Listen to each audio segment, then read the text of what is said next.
Hey guys, it's Deneen, and welcome to Story 6 of December Daily. And I'm working with some felt today.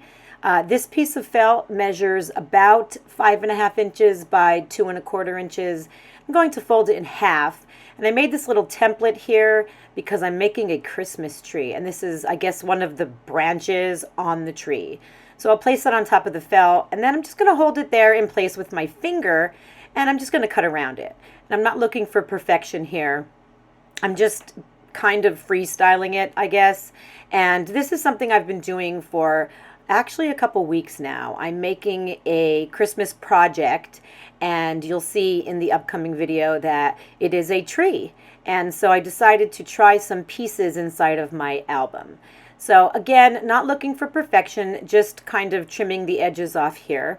Then I'm going to go ahead and I'm going to get some embroidery floss. And I tried to find floss that matched the best I could to the felt. Some of them match really nicely, some of them not so much. I wasn't really worried about it because, again, this is just like a crafty, fun thing for me to do, and I'm trying really, really hard not to strive for absolute perfection. So what I'll do here, and this is going to go really fast, I'm just doing a blanket stitch around the outside of the open edges. Remember, I folded this over, so one of the edges is a fold. And I'll just go through and I'll blanket stitch all around the outside, and when I get to the end, I'll just tie it off. And so it's just basically going to be half of what it originally was. Then I'll go ahead and I will show you the other pieces that I've already created, and different colors. You'll see here I have some reds, some yellow. I made a star as well. Again, same process, just blanket stitching around the outside of all of these individual pieces. And then I'll go ahead and I'm going to make a tree. So let me show you here. I cut a triangle out. It's on a piece of cardstock. I think it's about 3 3/4 inches wide at the base, and then also 3 3/4 inches tall. So I'll put some score tape on there, and I'm going to just kind of arrange these pieces along the bottom. So I'll start from the bottom, and I'm just sticking them on there. The score tape is just to hold them in place temporarily because I am going to staple them. And so I'll go for a second layer of branches, and I will just place those on. The bottom layer is 4 of these branches, the middle layer is 3, and then the top layer is 2. And a little bit more score tape there, and I'll put these 2 pieces on. And I'm basically just looking now to see what it looks like. Do I like it? Does it make me happy? I will end up pulling them off because I am going to use my tiny attacher to go ahead and staple those onto that cardstock base. And that's what you'll see here that I am doing. So again, putting them back on and then stapling them in place. They are only stapled at the top, so they can be positioned and moved around, as I'm deciding what I want to do. But I'll staple the last 2. And then I have this star that I created, and I'm going to take that and put a piece of foam adhesive there. Again, that will hold it on temporarily just to get it where I want it. Okay, so let's get back here to Photoshop Elements.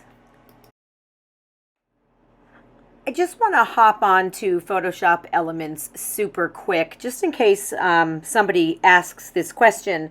It will already be answered.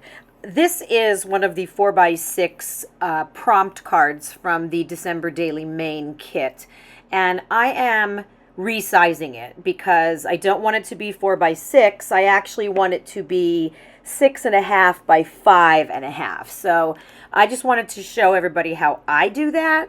Again, I say this all the time, but I'm not a pro. There may be much easier ways to do things, but I've developed a system and it works for me. So just thought I would share it with you guys in case that system might work for you as well. So here is the card, and what I'm going to do is I'm going to duplicate the layer first so that I have the original one here, and then of course a copy.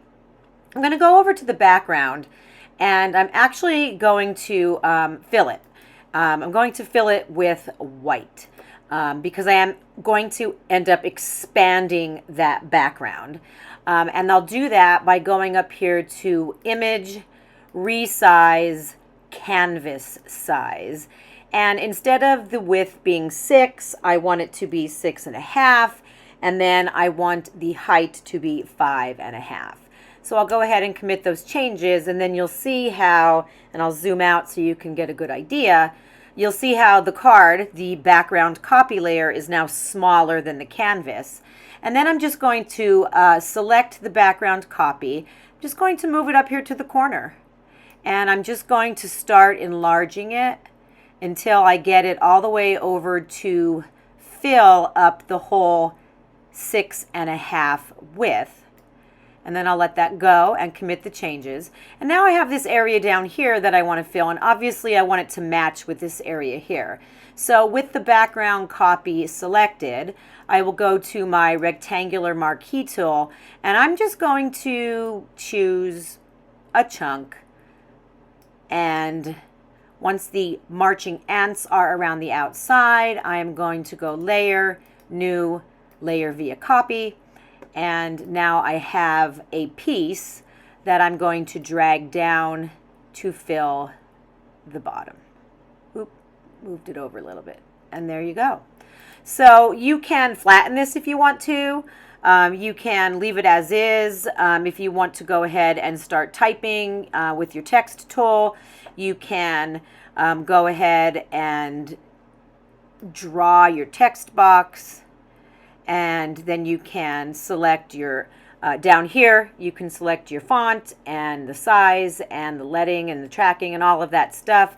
You can go ahead and type in here, and then what I did once I was done was I just went ahead and printed this out onto white cardstock. So that's just, again, my process for doing it, and I thought I would share it here. And now we'll head back to my desk and we'll start putting this together. Okay, so I'm back at my desk, and here is the piece that I just showed you, and I printed that out. I also have a photo that is printed on photo paper, and it is the same size as that piece. And here is what I'm going to use as my base. So my goal here is to be able to take this base and cut out a flap, and it's going to open up and then reveal this photo that is going to be underneath. All right, so I am going to have to trim the edge off of this photo so that I can see the background underneath, because I'm going to take my ruler and I'm going to mark it with pencil marks so I know exactly where I want to slice my background paper. Just kind of matching it up with the photo so that I know the photo is in the center. And then I'm going to go ahead and also make some marks going in the other direction so that I know exactly where I want to slice up and down. So I will go ahead and use my craft knife to do that. And then also the same exact thing on the other side. So once I'm done, I will have 3 sides cut out, and then the top part is going to need to be scored in order for me to be able to lift that up and reveal what is underneath. So once I score it, I'll open it, and that is how it's going to sit on top of the photo. Doing a little trimming here so that the white photo paper does not stick out. I could cut the photo out completely, but it doesn't really matter. So I'll just add some adhesive here, get that down in the corners as well, making sure it stays nice.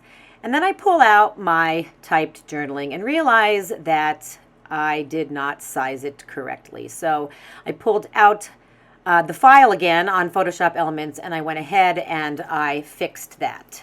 So once I get past that, I'm going to stamp with a stamp from the Craft Story Kit. Making Stuff is My Jam, with Pendleton ink, and you'll see me do some testing here, making sure it is nice and straight, and then I'll stamp onto there. This is going to be adhered to the flap on the outside, and I'd like to have a sticker tab to let the viewer know that they want to open the tab. I originally think I'm going with red, but then when I pull out my tree, I thought it was too much red in the one corner, so I pulled out the white sticker tabs and I found one that I liked, and I think that the white looks much better. You'll see that I also went ahead and trimmed this, and I have a little bit of space at the bottom, so I grabbed some gold washi tape and just make a strip at the bottom to hide the white that was sticking out. Trim off the washi tape and everything opens and closes very nicely. Adhere that down completely and then make sure everything is good. And you'll see here my finicky self now needs to go and trim off some of the white edges that are sticking out because it is bothering me. So this is just a part that is me trying to recover from being a perfectionist. So normally, if you didn't mess up, you probably wouldn't have to do this, but I did, and I'm good. So now I'm going to put a piece of white cardstock there just because I want to isolate that square so that I can see how it fits nice. That is a vellum circle and a die cut circle, and they're going to be the base for my little tree. Once I eyeball that, I'll just adhere that down, and then comes the hole punch and the tab. And then I'm going to go ahead and get that tree on there exactly how I want it. I'm going to be using some score tape for that, just because I want to make it stick really, really good. It's not really heavy, to be honest with you, but just want to get a nice adhesion there and get that in place. For the star, I'm going to put another foam square underneath to kind of lift it up a little bit. And then on top of the foam square, I'm going to put a little bit more score tape to keep that star in place. And pulling up the bottom part, probably could have hot glue gunned this, but fussed with the score tape again and got that in place nicely. So this is the number. This is a Tim Holtz number, and I am attaching it to the star with a safety pin.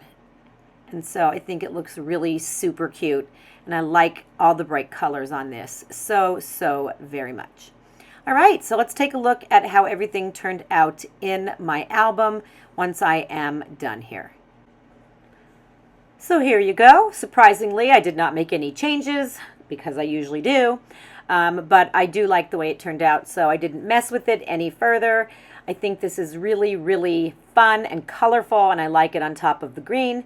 And then when the viewer lifts the white tab, they get to see my 3 projects, and on the inner flap is my journaling. So that's it, guys. Story 6 is in the books. Thanks for watching. If you have any questions, please feel free to reach out. I am always happy to answer them. And I will see you guys in Story 7.